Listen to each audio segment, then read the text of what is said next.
to see how we can use fundamental stoichiometry principles to establish the concentration of an analyte from gravimetric analysis data, let's take a look at this worked example from section 27.1 in Harris. In this example, we're told that our unknown was a 10 milliliter aqueous solution, and it contains chloride, but we don't know the concentration.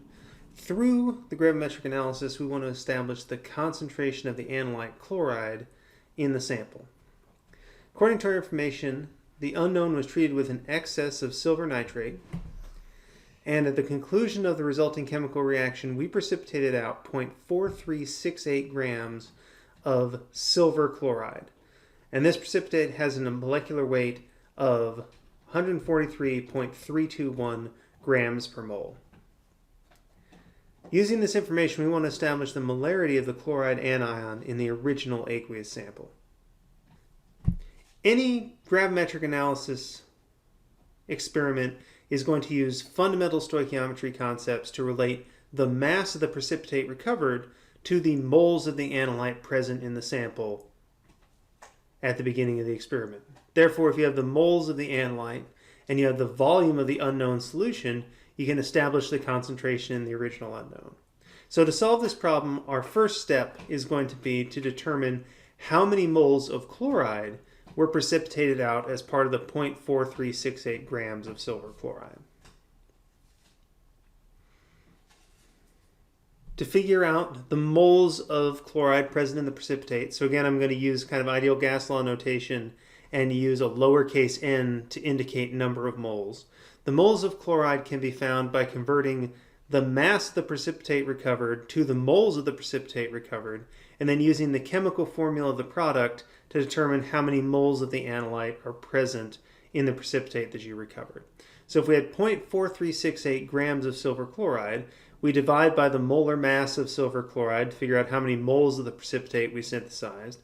And then remembering from the chemical formula that there is 1 mole of chloride per mole of silver chloride in the precipitate, we can calculate the number of moles of chloride present in the original unknown. Because if we've designed our experiment correctly, which you guys will get a little more hands-on experience with in lab in a couple of weeks, if we've designed our experiment correctly, we've arranged the precipitation conditions so that better than 99.999% of the chloride will be precipitated out by the addition of the silver nitrate.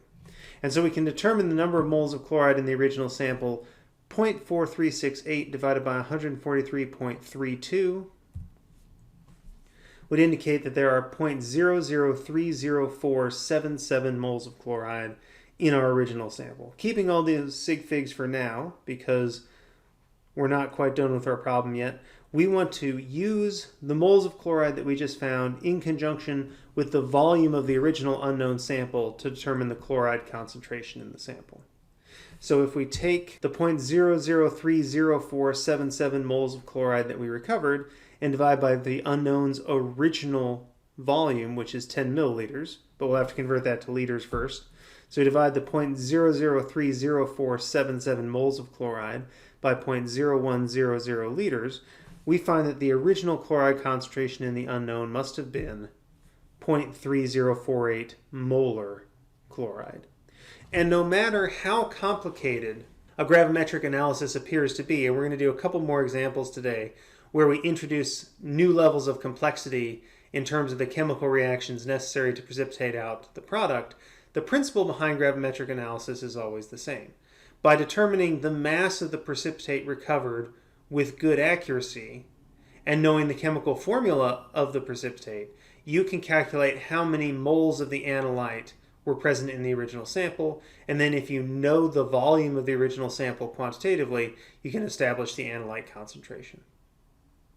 So no matter how complex these problems get, never lose sight of that central principle to gravimetric analysis. It's really just about using stoichiometry to establish the moles of analyte that were recovered in the precipitate.